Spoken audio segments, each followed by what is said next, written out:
ప్రతీకారాలతో కూడినటువంటి పాలన నడుస్తున్నట్టుగా కనబడతా ఉంది. ఎంతసేపటికి కేసీఆర్ గారి మీద విషం కక్కుడు, గత బీఆర్ఎస్ ప్రభుత్వం మీద విద్వేషాన్ని రగిల్చే కుట్రలు తప్ప మరి వీళ్ళకి అవకాశం వచ్చింది రాష్ట్ర ప్రజానీకం కోసం ఏం పని చేద్దామనేటటువంటి ఆలోచన ఇసువంతైన కూడా వీళ్ళ చేతల్లో కనిపిస్తలేదు.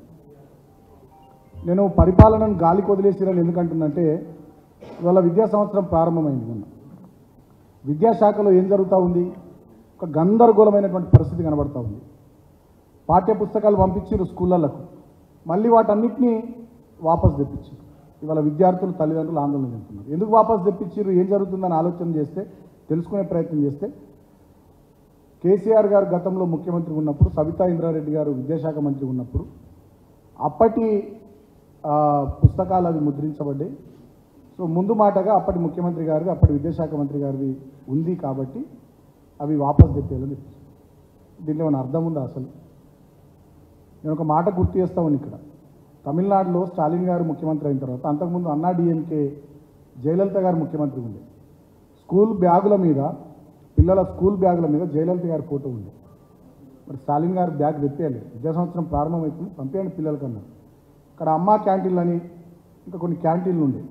వీళ్ళ ప్రభుత్వం వచ్చిన తర్వాత వాటిని ఏం బంద్ చేయలేదు. ఉండని ప్రజలకు మంచి జరిగేది కదా, మేలు చేసేది కదా అనేటటువంటి దాంతో వాటిని కంటిన్యూ చేసేది తప్ప ఈ రకంగా చిల్లరగా వాళ్ళు అక్కడ స్టాలిన్ గారు ప్రవర్తించలేదు. మరొకవేళ ఏదన్నా ఆలోచన ఉంటే మరి ముందే సమ్మర్లోనే మీరు నిర్ణయం తీసుకోవాలి, సమ్మర్లోనే సమీక్ష చేయాలి. ఎందుకంటే ముఖ్యమంత్రి గారి వద్ద విద్యాశాఖ ఉంది, వాళ్ళ రాష్ట్రంలో విద్యాశాఖకు మంత్రి లేరు. నాకు తెలిసి ఇది మొట్టమొదటిసారి అనుకుంటా నేను రాష్ట్రంలో విద్యాశాఖకు మంత్రి లేకుండా, ఆ విద్యాశాఖను ముఖ్యమంత్రి గారి దగ్గరనే పెట్టుకొని కనీస సమీక్షలు లేకుండా మొత్తంగా విద్యాశాఖను నిర్వీర్యం చేసేటటువంటి ప్రయత్నం చేస్తుండడం రాష్ట్రంలో నిజంగా విచారకరం, బాధాకరం. అదేవిధంగా రాష్ట్రంలో చూస్తున్నాం, సీజన్ ప్రారంభమైంది, వ్యవసాయం వానాకాలం సీజన్ ప్రారంభమైంది. ఖరీఫ్ విత్తనాలకు, ఎరువులకు ఇప్పటికీ రైతాంగం అల్లాడిపోతున్నటువంటి పరిస్థితి. అంతేకాకుండా గతంలో ఎప్పుడైనా వానాకాలం సీజన్లో మేము మంచిగా రైతు బంధు రైతాంగానికి ఇచ్చాం. వీళ్ళేమన్నారు ఎన్నికల్లో, కేసీఆర్ గారు ఇచ్చేది 10,000, మేము వస్తే 15,000 ఇస్తాం రైతు భరోసా కింద అన్నారు. ఇప్పుడు వానాకాలం సీజన్కి సంబంధించి ఇప్పటికీ రైతు భరోసా కార్యక్రమాన్ని ప్రారంభించారు. ఎప్పటిలోగా ప్రారంభిస్తారో ఇప్పటిదాకా ముఖ్యమంత్రి చెప్తలేరు, ఏ మంత్రులు చెప్తలేరు, అధికారులు చెప్తలేరు. మొన్న గతంలో ఎగ్గొట్టినట్టుగానే యాసంగి సీజన్లో ఓట్లు పడేటప్పుడు, జనరల్గా నాట్లు వేసేటప్పుడు రైతు బంధు ఇచ్చేవాళ్ళం మేము మా ప్రభుత్వంలో. ఓట్లు వేసేటప్పుడు వీళ్ళు కేసీఆర్ గారు బస్సు యాత్ర ప్రారంభమైంది కాబట్టి జనాల్లో ఈ ప్రభుత్వాన్ని కేసీఆర్ గారు నిలదీస్తున్నారు కాబట్టి కేసీఆర్ గారి దెబ్బకు జడుచుకొని ఆనాడు ఓట్లేసే టైంలో రైతు బంధు డబ్బులు రిలీజ్ చేసింది, నాట్లేసేటప్పుడు రిలీజ్ చేయలేదు. మరి ఇప్పుడు రాష్ట్రమంతా ప్రజలు రైతాంగం తుకం పోసుకున్నారు. ఇక నాట్లేసుడు స్టార్ట్ అవుతుంది, ఆల్రెడీ తుకాలు అందరూ పోసుకున్నారు. మరి ఇప్పుడన్నా నాట్లేసే సమయానికన్నా రైతు బంధు ఇస్తారా, ఇయ్యరా, రైతు భరోసా ఇస్తారా, మరి 2,500 పెంచి ఏందనేటటువంటి విషయాన్ని రాష్ట్ర ముఖ్యమంత్రి ఇప్పటికీ మాట్లాడతలేరు, మంత్రులు మాట్లాడతలేరు, అధికారులు మాట్లాడతలేరు. అంటే ఇంత దుర్మార్గంగా వ్యవసాయ రంగానికి సంబంధించి కానీ, విద్యా రంగానికి సంబంధించి కానీ ఒక సమీక్ష, సీజన్ ప్రారంభంలో సమీక్ష పెట్టుకొని ఒక 3-4 నెలల ముందు నుంచి అధికారులను అలర్ట్ చేసుకొని శాఖల్ని కింది స్థాయి దాకా సచివాలయం నుంచి గ్రామస్థాయి వరకు అధికారులందరినీ సమన్వయం చేసి పరస్పరం సహకరించుకొని ఎక్కడ కూడా ప్రజలకు, రైతులకు అటు వ్యవసాయ శాఖ పరిధిలో, ఇటు విద్యార్థులకు విద్యాశాఖ పరిధిలో ఇబ్బంది లేకుండా చేయాలనే ఆలోచన ఏమి కూడా కనబడతలేదు ఈ ముఖ్యమంత్రి దగ్గర. ఇక ఇంకా దుర్మార్గం ఏంటంటే హోంశాఖ కూడా ఈయన దగ్గరనే ఉంది, హోంశాఖ కూడా ముఖ్యమంత్రి రేవంత్ గారి దగ్గరనే ఉంది. ఇవాళ రాష్ట్రంలో ఏం జరుగుతుందండి, ముఖ్యమంత్రి గారి సొంత జిల్లా ఉమ్మడి మహబూబ్నగర్ జిల్లాలో పట్టపగలు సంజీవ్ అనే యువకుడిని కొట్టి చంపారు అందరు చూడంగా. ముఖ్యమంత్రి గారి సొంత జిల్లాలో పట్టపగలు ఒక యువకుడిని కొట్టి చంపితే ఇక ఈ రాష్ట్రంలో శాంతి భద్రతలు ఉన్నట్ట? తర్వాత మా పెద్దపల్లి జిల్లా సుల్తానాబాద్లో ఒక పసిపాపను తీసుకుని పోయి అత్యాచారం చేసి, అదేవిధంగా హైదరాబాద్లో గంజాయి మూకలు స్వైర విహారం చేస్తూ ఉన్నాయి, వీడియోలు వచ్చినాయి సోషల్ మీడియాలో. ఒక పెద్ద ఆయన వాళ్ళ ఇంటి ముందర బైకుల మీద కొంతమంది గంజాయి సేవించుకుంటూ ఇబ్బంది కలిగిస్తూ ఉంటే ఆ కాలనీలో ఆయన పోయి నివారించే ప్రయత్నం ఇక్కడికి వెళ్ళిపోండి అని చెప్పే ప్రయత్నం చేస్తే గంజాయి మత్తులో వాళ్ళంతా పెద్ద మనిషిని దాడి చేసి కొట్టారు. సో రాష్ట్రంలో ఒకవైపు ముఖ్యమంత్రి సొంత జిల్లాలో హత్య, పెద్దపల్లి జిల్లాలో ఒక చిన్నారిపై అఘాయిత్యం, అత్యాచారం, హైదరాబాద్ లాంటి విశ్వనగరంలో ఈ రకంగా గంజాయి మూకలు బరి తెగించి స్వైర విహారం చేయడం, పట్టపగలే హైదరాబాద్లో దోపిడీలు అవుతుంది. చాలామంది చెప్తా ఉన్నారు, నిన్న మొన్న ఈ 4-5 రోజుల నుంచి దోపిడీ దొంగలు అవుట్స్కట్స్లో కానీ ఇంకా కొన్ని ఏరియాల్లో దోపిడీ దొంగలు బీభత్సం చేస్తూ ఉన్నారు. అంటే విశ్వనగరం హైదరాబాద్ వల్ల ఒక విషాద నగరంగా మారిపోయింది. ఇవాళ సాక్షి పేపర్ అనుకుంటే బహుశా వాళ్ళు ఎక్కడెక్కడ ట్రాఫిక్ పోలీసులు ఏం చేస్తున్నారు అనేది, ఏ సిగ్నల్ దగ్గర ఎవరెవరు పనిచేస్తున్నారు, ఎవరు పనిచేస్తలేరని ఒక స్టోరీ వేసి. సో హైదరాబాద్లో ట్రాఫిక్ అస్తవ్యస్తం అయిపోయింది. ఆ రోడ్లు కూడా మొన్నటి వర్షాలకు గుంతలమైపోతే ఆ పాటోల్స్ పూడ్చిన వాళ్ళు లేరు, హైదరాబాద్లో డ్రైనేజీలు శుభ్రం చేసిన వాళ్ళు లేరు, చెత్తా చెదారం తీసేసిన వాళ్ళు లేరు. విశ్వనగరం కాస్త ఇవాళ విషాద నగరంగా పట్టపగలే దొంగతనాలు, గంజాయి మూకల స్వైర విహారాలు, ట్రాఫిక్ ఇబ్బందులు, మర్డర్లు, బెదిరింపులు, దౌర్జన్యాలు విశ్వనగరాన్ని కాస్త రేవంత్ రెడ్డి గారి నాయకత్వంలో విషాద నగరంగా చేసింది ఆయన. అదేవిధంగా ఎన్నికల ముందు నిరుద్యోగుల్ని రెచ్చగొట్టారు చాలామంది. ఇవాళ ఏం జరుగుతూ ఉంది, నిన్న ప్రజావాణిలో పోయి ఈ రాష్ట్రానికి సంబంధించినటువంటి ప్రణాళిక సంఘం వైస్ చైర్మన్ చిన్నారెడ్డి గారి మీ కాళ్ళ మీద ఒక యువతి పడి ఉద్యోగాల విషయంలో మాకు న్యాయం చేయండి అని బతిమలాడుకునే పరిస్థితి. అదేవిధంగా నిన్న ముఖ్యమంత్రి గారి ఇంటి ముందర గురుకులాల్లో డిఎల్, జేఎల్, పీజీటీ, టీజీటీ ఉద్యోగాలకు ఎంపికైనటువంటి అభ్యర్థులంతా కూడా ధర్నా చేసినటువంటి పరిస్థితి. గతంలో స్టాఫ్ నర్సులు, ఏఈలు వీళ్ళందరూ కూడా మాకు ఇంకా ఆర్డర్లు ఇవ్వలే, దిక్కు దివాణా లేకుండా తయారైపోయినామని చెప్పి ముఖ్యమంత్రి గారి ఇంటి ముందు ఆందోళన చేసినటువంటి పరిస్థితి. అంతేకాకుండా ఇక ఈ 1550 మంది ఈ గురుకులాల్లో జేఏలు, డిఎల్కి సంబంధించి వివిధ ఉద్యోగాలకు ఎంపికైన వాళ్ళకి ఇప్పటిదాకా ఆర్డర్లు ఇవ్వలే, వాళ్ళని తిప్పుకుంటూ ఉన్నారు మంత్రుల ఇళ్ళ చుట్టూ, ముఖ్యమంత్రుల ఇళ్ళ చుట్టూ. ఆశా వర్కర్లకు కూడా వేతనాలు సమయానికి ఇవ్వకుండా ఇవాళ ఆశా వర్కర్లు పోయి కోటిలో డిఎంఈ ఆఫీస్ను ముట్టడించినటువంటి పరిస్థితి. అంటే పరిపాలన మొత్తం ఎక్కడ కూడా సరిగా లేకుండా గాలికి వదిలేసినారు. ముఖ్యమంత్రి గారికి పట్టింపు లేదు, మంత్రులకు పట్టింపు లేదు, అధికారులకు పట్టింపు లేదు. ఒక రకమైనటువంటి నిర్లిప్తత, నిర్లక్ష్యం, అహంకారపూరిత ధోరణి ఇవాళ ముఖ్యమంత్రి లోపల, మంత్రి లోపల కనబడతా ఉంది. ఆయన ఎంతసేపటికి కేసీఆర్ ఆనవాళ్ళు జరిపేస్తా, బీఆర్ఎస్ ఆనవాళ్ళు లేకుండా చేస్తా, ఈ రకమైనటువంటి కక్షలు, కార్పణ్యాలు, వ్యక్తిగత ద్వేషంతో కూడినటువంటి విద్వేషపూరితమైనటువంటి పనులలో ముఖ్యమంత్రి బిజీగా ఉన్నాడు. మరి ఇవాళ మేము అడుగుతూ ఉన్నాం, నువ్వు ఎక్కడైతే కమాండ్ కంట్రోల్ సెంటర్లో కూర్చొని రివ్యూలు చేస్తూ ఉన్నావో, రోజు ఎక్కడైతే సచివాలయానికి పోయి కూర్చుంటా ఉన్నావో, అవన్నీ కట్టింది మరి కేసీఆర్ గారే. అది కేసీఆర్ అనే వాళ్ళు అది లేకుండా చేస్తావా? మాట్లాడే ముందు, చెప్పే ముందు ఆలోచన చేయాలి ముఖ్యమంత్రి గారు. గవర్నమెంట్ అనేది డెఫినెట్గా అది ఒక continuous process. Government is continuous process. Individuals will come and go. కాకపోతే సిస్టమ్ కానీ, డెమోక్రసీ కానీ, కాన్స్టిట్యూషన్ కానీ ఇవన్నీ లైవ్లో ఉంటాయి.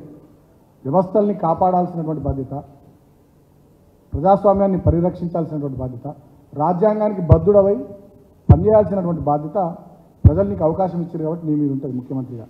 ఇవాళ విద్యాశాఖ నీ దగ్గరనే పెట్టుకున్నావు, హోంశాఖ నీ దగ్గరనే పెట్టుకున్నావు. ఈ ప్రభుత్వానికి అధినేతగా ఇవాళ నువ్వు పూర్తి స్థాయిలో విఫలమైనవు. రాష్ట్రంలో శాంతి భద్రతలు విఫలమైనవి. మొత్తం అరాచకం రాష్ట్రంలో రాజ్యం వెళ్తూ ఉంది. విద్యా సంవత్సరం ప్రారంభమైన తర్వాత కూడా స్కూళ్ళల్లో అరకొర వసతులు, కనీస సౌకర్యాలు లేకుండా పంపించినటువంటి పుస్తకాలు వెనక్కి తెప్పించి ఈ విద్యా సంవత్సరం ప్రారంభంలోనే ఈ ప్రభుత్వం చేతులు కాల్చుకునేటటువంటి పరిస్థితి తెచ్చుకున్నది.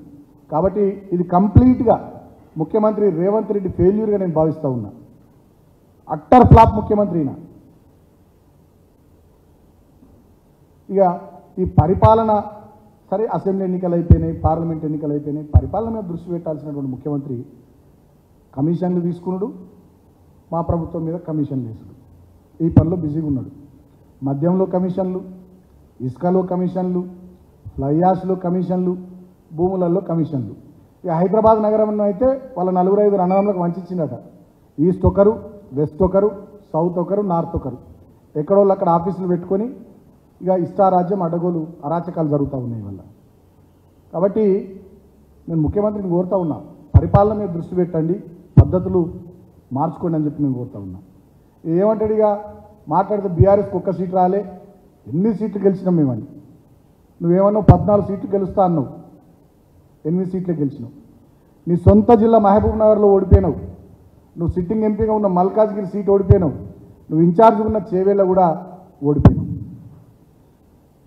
నీకు అసలు అభ్యర్థులే సక్క దొరకక మా వాళ్ళని తీసుకొని పోయి పెట్టుకున్నావు. ఒక అభ్యర్థి మా జడ్పీ చైర్మన్, ఒక అభ్యర్థి మా సిట్టింగ్ ఎమ్మెల్యే, ఒక అభ్యర్థి మా సిట్టింగ్ ఎమ్మెల్యే బిడ్డ, ఇంకో అభ్యర్థి మా సిట్టింగ్ ఎంపీ. అయినప్పటికీ నువ్వు వాళ్ళని తీసుకొని పోతే ప్రజలు సిట్టింగ్ ఎంపీని ఓడగొట్టిరు, సిట్టింగ్ ఎమ్మెల్యేని ఓడగొట్టిరు. నేను స్పీకర్ గారిని కూడా కోరుతా ఉన్నా. ప్రసాద్ గారు మంచి వ్యక్తి, సౌమ్యుడు, ఉన్నతమైనటువంటి రాజ్యాంగబద్ధమైనటువంటి పదవి వచ్చింది. నేను కూడా సంతోషపడ్డా, ఒక దళిత బిడ్డకు స్పీకర్ వచ్చిందని. స్పీకర్ గారిని కూడా నేను కోరుతా ఉన్నా, మా బీఆర్ఎస్ పార్టీ కారు గుర్తు మీద గెలిచిన ఎమ్మెల్యేలు ఎవరైతే కాంగ్రెస్ పార్టీలో చేరిరో వాళ్ళ మీద అనర్హత వేటు వేయాలని చెప్పి మీకు పిటిషన్లు ఇచ్చినాం. పిటిషన్లు మీ దగ్గర పెండింగ్ పెట్టుకున్నారు తప్ప ఇప్పటిదాకా మీరు చర్యలు తీసుకోలేరు. నేను ఒక ఉదాహరణ గుర్తు చేస్తూ ఉన్నా. నిన్ననే ఢిల్లీ అసెంబ్లీ స్పీకర్ గారు నిర్ణయం తీసుకున్నారు. ఆమ్ ఆద్మీ పార్టీ నుంచి పటేల్ నగర్ అసెంబ్లీ నియోజకవర్గం నుంచి గెలిచిన ఎమ్మెల్యే రాజ్ కుమార్ ఆనంద్, ఆయన బీఎస్పీ పార్టీ ఎంపీ అభ్యర్థిగా న్యూఢిల్లీ సీట్ నుంచి పోటీ చేసింది. న్యూఢిల్లీ 1 సీట్ నుంచి ఆయన పోటీ చేస్తే నిన్న అనర్హత వేటు వేసి, మరి రాజ్యాంగానికి బద్ధుడనై ఉంటానని, రాగద్వేషాలకు అతీతంగా పనిచేస్తానని ప్రమాణం చేసి స్పీకర్గా ఇప్పుడు బాధ్యతలు నిర్వర్తిస్తున్నటువంటి ప్రసాద్ కుమార్ గారు, సీనియర్ లెజిస్లేటివ్ మెంబర్ వారిని నేను రిక్వెస్ట్ చేస్తూ ఉన్నా, మా 3 ఎమ్మెల్యేలకు సంబంధించినటువంటి పిటిషన్లు కూడా మీ దగ్గర పెండింగ్లో ఉన్నాయి. మీరు దయచేసి వీలైనంత తొందరగా చర్యలు తీసుకోవాల్సిందిగా నేను కోరుతా ఉన్నాను. ఎందుకంటే ఢిల్లీ అసెంబ్లీ నిన్ననే స్పీకర్ గారు నిర్ణయం తీసుకున్నారు, అనర్హత వేటు వేసిరు రాజ్ కుమార్ ఆనంద్ గారి మీద. కాబట్టి మీరు కూడా తొందరగా నిర్ణయం తీసుకొని స్పీకర్ అనేటటువంటి అత్యున్నతమైనటువంటి ఆ స్థానం రాజకీయాలకు అతీతంగా, పార్టీలకు అతీతంగా, రాగద్వేషాలకు అతీతంగా, ప్రజాస్వామ్యబద్ధంగా, రాజ్యాంగానికి లోబడి పనిచేసే ఒక స్వయం ప్రతిపత్తి కలిగినటువంటి వ్యవస్థ అని చెప్పి మీరు నిరూపించాల్సిందిగా మీకు నేను విజ్ఞప్తి చేస్తూ ఉన్నా స్పీకర్ గడ్డం ప్రసాద్ గారికి. ఇక ముఖ్యమంత్రి మాట్లాడతారు, 2-3 మంత్రులు మాట్లాడతారు బీఆర్ఎస్కి ఒక్క సీట్ రాలేదని. మేమేమనుకుంటున్నామంటే, మొన్న జరిగిన పార్లమెంట్ ఎన్నికల్లో 2 కూటముల మధ్య పోటీగా దేశ ప్రజలు చూసిరేమో అని అనిపించింది ఎన్నికల సరళి చూస్తే. ఎందుకంటే ఏ కూటమిలో లేని ఒక 4-5 పార్టీలు కొంత రిజల్ట్స్ సాధించడంలో వెనుకబడ్డాయి. మేమే కాదు, తెలంగాణలో బీఆర్ఎస్ఏ కాదు, పక్క రాష్ట్రంలో వైఎస్ఆర్సీపీ వాళ్ళు ఏ కూటమిలో లేరు, ఇండియా కూటమిలో లేరు, ఎన్డీఏ కూటమిలో లేరు. అదేవిధంగా ఒడిశాలో నవీన్ పట్నాయక్ గారు బీజేడీ ఇండియా కూటమిలో లేరు, ఎన్డీఏ కూటమిలో లేరు. అదేవిధంగా ఉత్తరప్రదేశ్ 80 పార్లమెంట్ స్థానాలు ఉన్నటువంటి ఉత్తరప్రదేశ్, అది number 1 state in terms of parliament seats, Lok Sabha seats 80 ఉత్తరప్రదేశ్లో ఉంటాయి. మన 48 అక్కడ వెస్ట్ బెంగాల్లో ఉంటాయి, 42 మహారాష్ట్రలో ఉంటాయి, 39 తమిళనాడులో ఉంటాయి. సో లోక్సభ స్థానాలకు సంబంధించి అతిపెద్ద రాష్ట్రం ఈ దేశంలో ఉత్తరప్రదేశ్. అక్కడ కూడా బీఎస్పీ అటు ఎన్డీఏ కూటమిలో లేదు, ఇటు ఇండియా కూటమిలో లేదు, వాళ్ళు కూడా అక్కడ దెబ్బతిన్నారు. సో మొన్న జరిగిన పార్లమెంట్ ఎన్నికల్లో ఈ 2 కూటముల మధ్య పోటీగానే ప్రజలు భావించినారు. కాబట్టి ఆ రకమైనటువంటి ఫలితం వచ్చిందని చెప్పి మేము భావిస్తూ ఉన్నాం. అయినప్పటికీ కూడా తెలంగాణను తెచ్చిన పార్టీగా, తెలంగాణ కోసం పుట్టిన పార్టీగా, తెలంగాణను గొప్పగా అభివృద్ధి చేసిన పార్టీగా తెలంగాణ ప్రజల పక్షాన నిరంతరం మా ఊపిరి ఉన్నంత వరకు మా ప్రయాణం కొనసాగుతుంది, మా పోరాటం కొనసాగుతుంది. అవకాశం వచ్చి అధికారం ఇచ్చినాడు, ప్రజల కోసం పనిచేసినాం. ఇవాళ ప్రతిపక్ష పాత్ర ఇస్తే బాధ్యతాయుతమైనటువంటి ప్రతిపక్షంగా ప్రజల పక్షాన పలు అంశాల మీద ప్రభుత్వాన్ని అలర్ట్ చేస్తూ, ప్రభుత్వానికి చాలా విషయాలు గుర్తు చేస్తూ మాట్లాడుతూ ఉన్నాం. ఇక్కడ ఉన్నటువంటి ప్రభుత్వ పెద్దలకేమో బీజేపీ మీద మాట్లాడేటటువంటి దమ్ము ధైర్యం లేదు, మాట్లాడతలేరు ఒక్కరు. మేము గమనిస్తూ ఉన్నాం గడిచిన కొన్ని రోజులుగా. నిన్ననే కిషన్ రెడ్డి గారు స్వయంగా బొగ్గు బావుల్ని వేలానికి పెడతామని చెప్పి మాట్లాడితే ఇప్పటిదాకా కాంగ్రెస్ పార్టీకి సంబంధించిన ఒక్క నాయకుడు మాట్లాడలేదు. మరి ఎందుకో బీజేపీ వాళ్ళ మీద మాట్లాడాలంటే కాంగ్రెస్ పార్టీ నాయకులకు లాగులు నడుస్తున్నాయో ఏందో మాకు అర్థమవుతలే. నేను కిషన్ రెడ్డి గారిని కూడా డిమాండ్ చేస్తూ ఉన్నా, మీరు కేంద్రంలో బొగ్గు గనుల శాఖ మంత్రి అయినారు, మేము సింగరేణి ప్రాంతం నుంచి ఉన్నటువంటి వాళ్ళం, మా సింగరేణి బొగ్గు బావుల్ని వేలానికి పెట్టకుండా సింగరేణి సంస్థకి అప్పచెప్పాలని మేము కిషన్ రెడ్డి గారిని కూడా డిమాండ్ చేస్తూ ఉన్నాం. ఇవాళ రాష్ట్రంలో నేను మళ్ళీ చెప్తా ఉన్నా, పాలన పడకేసింది, అదుపు తప్పింది, గాలి కొదిలేసిర్రు, వేరే పనుల్లో ముఖ్యమంత్రి మంత్రులు బిజీగా ఉన్నారు. ఇవాళ విద్యా వ్యవస్థ విద్యా సంవత్సరం ప్రారంభమైన తర్వాత కూడా అస్తవ్యస్తంగా ఉంది. వ్యవసాయ రంగం దానికి సంబంధించి కూడా సమీక్షలు లేవు, క్షేత్రస్థాయిలో పరిశీలనలు పనులు లేవు. కాబట్టి అది కూడా గాలి కొదిలేసినారు. శాంతి భద్రతలు రాష్ట్రం మొత్తంలో అదుపు తప్పినాయి. హైదరాబాద్ లాంటి విశ్వనగరం ఇవాళ రేవంత్ రెడ్డి పుణ్యమాని విషాద నగరంగా తయారైపోయింది. దాని ఫలితమే కొన్ని సంస్థలు కూడా వెళ్ళిపోతూ ఉన్నాయి. బాధ అనిపిస్తూ ఉంది. హైదరాబాద్ నుంచి కార్నింగ్ లాంటి సంస్థ 1000 కోట్ల పెట్టుబడి పెడతామని ముందుకు వచ్చినటువంటి సంస్థ ఇవాళ అది తమిళనాడుకి వెళ్ళిపోయింది. అదేవిధంగా కేయిన్స్ అనేటటువంటి ఇంకొక 5000 కోట్ల పెట్టుబడి పెట్టడానికి సిద్ధమైనటువంటి సంస్థ ఇవాళ కేంద్ర ప్రభుత్వానికి అప్లై చేసుకున్నది, గుజరాత్ రాష్ట్ర ప్రభుత్వానికి విజ్ఞప్తి చేసుకున్నది గుజరాత్కి వస్తా అని చెప్పి.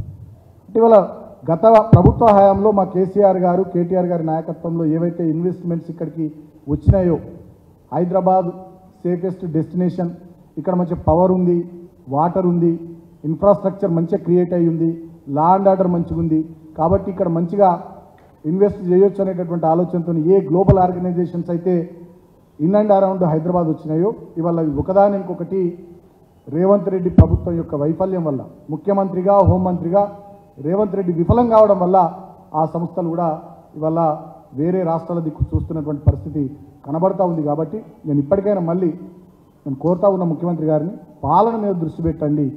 విద్వేషాలు, విషపు ప్రచారాలు, దుష్ప్రచారాలు వీటి మీద కంటే కూడా, పగలు ప్రతీకారాలు, కక్షలు కార్పణ్యాల మీద కంటే కూడా ప్రజాపాలన మీరు ఏదైతే చెప్పినారో ఎన్నికల్లో దానికి సంబంధించి మీరు ఇచ్చినటువంటి మాటకు కట్టుబడి ప్రజలకు మంచి పరిపాలన అందించే ప్రయత్నం చేయాలని నేను ముఖ్యమంత్రి రేవంత్ రెడ్డి గారిని కోరుతా ఉన్నా. ఇంకా దుర్మార్గం, నేను ఇందాక చెప్పినట్టుగా గత ప్రభుత్వం మీద కమిషన్ లేసుడు, వీళ్ళు ఇసుకలో, మద్యంలో, అదేవిధంగా భూములలో, అదేవిధంగా ఫ్లై యాష్లు అనేక రకాలైనటువంటి అంశాల్లో కమిషన్లు తీసుకునే పనిలో బిజీ ఉన్నారు. ఇవాళనే మా నాయకులు కేసీఆర్ గారు చాలా స్పష్టంగా వారు జస్టిస్ నరసింహారెడ్డి గారికి విద్యుత్ రంగానికి సంబంధించి గత ప్రభుత్వం తీసుకున్నటువంటి కొన్ని నిర్ణయాల మీద ఏదైతే కమిషన్ ఈ ప్రభుత్వం వేసిందో దానికి చాలా క్లియర్గా మా నాయకులు కేసీఆర్ గారు రిప్లై ఇవ్వడం జరిగింది. చాలా స్పష్టంగా వారు ఒక 3-4 అంశాలు చెప్పినారు. ఆనాడు 10 సంవత్సరాల కాలంలో తెలంగాణ విద్యుత్ రంగంలో మెరుగైన ప్రగతి సాధించడానికి మేము ఏం చేసినామో ఆ వాస్తవ విషయాలను కూడా వారు వివరించడం జరిగింది. అదేవిధంగా కమిషన్ యొక్క వ్యవహార శైలిని కూడా వారు ప్రశ్నించడం జరిగింది. కమిషన్ యొక్క శాంటిటీ అంటే ఒక రాజకీయ ప్రేరేపిత ఉద్దేశంతో ఈ కమిషన్ నియమించబడ్డట్టుగా స్పష్టంగా కనబడతా ఉంది. ఫైనల్ రిపోర్ట్ ఇవ్వకముందే వారు నరసింహారెడ్డి గారు ప్రెస్ మీట్ పెట్టి ఇష్టం వచ్చినట్టుగా స్టేట్మెంట్లు ఇవ్వడం వారి ఉద్దేశాన్ని చాలా స్పష్టంగా తెలియజేస్తుందంటూ కూడా దీంట్లో పేర్కొనడం జరిగింది. ప్రిన్సిపల్ ఆఫ్ న్యాచురల్ జస్టిస్కు భిన్నంగా నరసింహారెడ్డి గారు చాలా విషయాలు వారు ప్రెస్ మీట్లో మాట్లాడినట్టుగా కూడా స్పష్టంగా కనబడుతుంది. కాబట్టి ఆ విషయాలన్నీ కూడా చాలా కూలంకుషంగా ఈ 12 పేజీల లేఖలో మా నాయకులు కేసీఆర్ గారు స్పష్టంగా వివరించడం కూడా జరిగిందని చెప్పి సందర్భంగా నేను తెలియజేస్తూ ఉన్నా. నేను ఇంకో విషయం కూడా గుర్తు చేస్తూ ఉన్నా. మా ప్రభుత్వం ఆనాడు మేము చేసుకున్న ఒప్పందాలు, కొత్తగా మేము నిర్మించినటువంటి థర్మల్ పవర్ ప్లాంట్లన్నీ కూడా BHEL లాంటి సంస్థకి ఇచ్చినాం. మేము ఒప్పందం చేసుకున్నది కూడా ఛత్తీస్గఢ్ ప్రభుత్వంతో, government to government activity Chhattisgarh ప్రభుత్వంతో మేము ఒప్పందం చేసుకున్నాం. అదేవిధంగా BHEL లాంటి సంస్థ దేశ నవరత్నాల్లో ఒకటైనటువంటి సంస్థ. ఆ సంస్థ చాలా పెద్దది. ఇవాళ ఆ సంస్థకు మేము పనులు అప్పచెప్తే దాంట్లో ఏదో జరిగిపోయినట్టుగా కమిషన్ వాళ్ళు మాట్లాడడం అంటే, ఈ ప్రభుత్వం పత్రికలకు మీడియాకు ఇష్టం వచ్చినట్టుగా లీకులు ఇవ్వడం అంటే BHEL ప్రతిష్టను దెబ్బతీయడం కూడా అవుతుంది.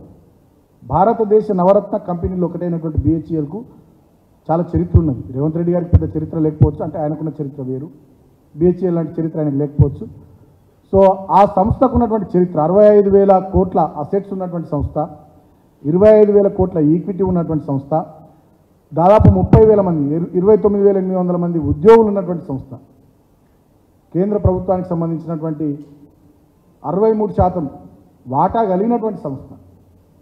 ఆ సంస్థ ప్రతిష్టను దెబ్బతీసే విధంగా పేపర్లకు లీక్లు ఇవ్వడం, మీడియాకు లీక్లు ఇవ్వడం, కమిషన్ వాళ్ళు ఇష్టం వచ్చినట్టుగా దాంట్లో జరిగిపోయిందనే దూరంతో మాట్లాడడం అంటే డెఫినెట్గా BHEL సంస్థ ప్రతిష్టను కూడా దెబ్బతీయడం అవుతుంది. దానివల్ల BHEL షేర్ వాల్యూ కూడా పడిపోయేటటువంటి అవకాశం ఉంది. సో అది కూడా డెఫినెట్గా ఆ సంస్థకు భారీ నష్టాన్ని తెచ్చేటటువంటి ఆస్కారం ఉంటుంది. కాబట్టి కొన్ని విషయాలు మాట్లాడే ముందు,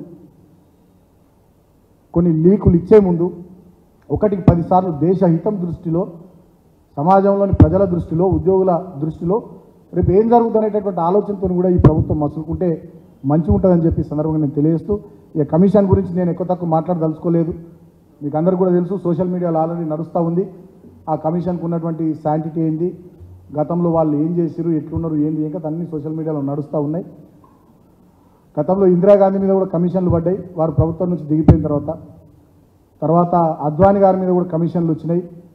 కరుణానిధి గారి మీద, జయలలిత గారి మీద, చాలామంది ముఖ్యమంత్రుల మీద కూడా కమిషన్లు వచ్చినాయి. అవన్నీ కూడా కాలక్రమంలో రాజకీయ ప్రేరేపితమైనటువంటి కమిషన్లుగానే మిగిలిపోయినాయి. డెఫినెట్గా ఇది కూడా ఒక రాజకీయ ప్రేరేపితమైనటువంటి కమిషన్గానే మేము చూస్తూ ఉన్నాం. అది స్పష్టంగా వాళ్ళ మాటల్లోనే, వాళ్ళ చేతల్లోనే కనబడతా ఉంది. ఇటువంటి వాటితోని గత ప్రభుత్వంలో తెలంగాణ సాధించినటువంటి ప్రగతిని, తెలంగాణ సాధించిన విజయాల్ని తక్కువ చేసి చూపిస్తాం అనుకుంటే అది సూర్యుని మీద ఉమ్మేసినట్టే అయితే తప్ప ఇంకోటి కాదని నేను రేవంత్ రెడ్డి ప్రభుత్వానికి తెలియజేస్తూ ఉన్నాను. విద్యుత్ రంగంలో సాధించిన విజయాల్ని ఏదో వైఫల్యాలుగా, ఏదో తప్పులు జరిగినట్టుగా చూపించే ప్రయత్నం, మిషన్ భగీరథలో మేము సాధించినటువంటి, మంచినీళ్ళ రంగంలో మేము సాధించినటువంటి అద్భుతమైనటువంటి పురోగతిని తక్కువగా చేసి చూపెట్టే ప్రయత్నం, ఇరిగేషన్ రంగంలో, నీటిపారుదల రంగంలో మేము సాధించినటువంటి ప్రగతిని తక్కువగా చేసి చూపెట్టేటటువంటి ప్రయత్నం, ఒక ఫెయిల్యూర్ చూపెట్టేటటువంటి ఒక చిల్లర ప్రయత్నం, తెలంగాణకు వచ్చినటువంటి ఇన్వెస్ట్మెంట్స్ అన్నిటినీ కూడా ఏదో గాలికే వచ్చేసినాయి అన్నట్టుగా మాట్లాడుతున్నారు. వాళ్ళు చేసింది ఏం లేదు, అవి వచ్చినాయి. మరి మీరేం చేస్తున్నారు, ఇప్పుడు ఎందుకు వస్తలేవు? నేను అడుగుతా ఉన్నా. ఐటీ శాఖ మంత్రి శ్రీధర్ బాబు గారిని అడుగుతా ఉన్నా, ముఖ్యమంత్రి రేవంత్ రెడ్డి గారిని అడుగుతా ఉన్నా. మేము ఏం చేయండి ఇన్వెస్ట్మెంట్స్ ఆనాడు వచ్చుంటే 10 ఏళ్లలో, మరి ఇప్పుడు ఈ 6 నెలల్లో కూడా రావాలి కదా. కొత్తగా కార్నింగ్ సంస్థ తమిళనాడుకు 1000 కోట్ల సంస్థ ఎందుకు తరలిపోతూ ఉంది? కేయిన్స్ అనేటటువంటి సంస్థ 5,000 కోట్ల సంస్థ, చిప్పులు తయారు చేసే సంస్థ, అదెందుకు గుజరాత్కు పోతామని చెప్పి ప్రయత్నం చేస్తూ ఉంది. ఏం చేయకుండా గాలికే సంస్థలు వచ్చేస్తాయా? ఇక్కడ లా అండ్ ఆర్డర్ మెయింటైన్ చేయడం కానీ, ఇక్కడ మంచినీళ్ళు పుష్కలంగా చేయడం కానీ, ఇక్కడ కరెంటు అద్భుతంగా ఇవ్వడం కానీ, ఇక్కడ ఎక్స్ట్రీమిస్ట్ యాక్టివిటీ లేకుండా చేయడం కానీ, వాళ్ళకి అన్ని రకాలుగా ఇన్వెస్టర్స్కు, పెట్టుబడిదారులకు ఇక్కడ బ్రహ్మాండమైనటువంటి వాతావరణం ఉందనేటటువంటి, ఆ ఎకోసిస్టమ్ డెవలప్ అయిందనేటటువంటి ఆలోచన వచ్చిన తర్వాతనే వాళ్ళందరికీ వచ్చిర్రు. ఇవాళ మీ హయాంలో శాంతి భద్రతలు సక్కా లేవు, నీళ్లు సక్కా లేవు, కరెంటు సక్కా లేదు. కాబట్టి సంస్థలు వెళ్ళిపోతూ ఉంది. ఇప్పటికైనా మీ పద్ధతి, పనితీరు, ప్రవర్తన మార్చుకోవాలని చెప్పి నేను ఈ ప్రభుత్వాన్ని మళ్ళీ కోరుతూ ఉన్నాను.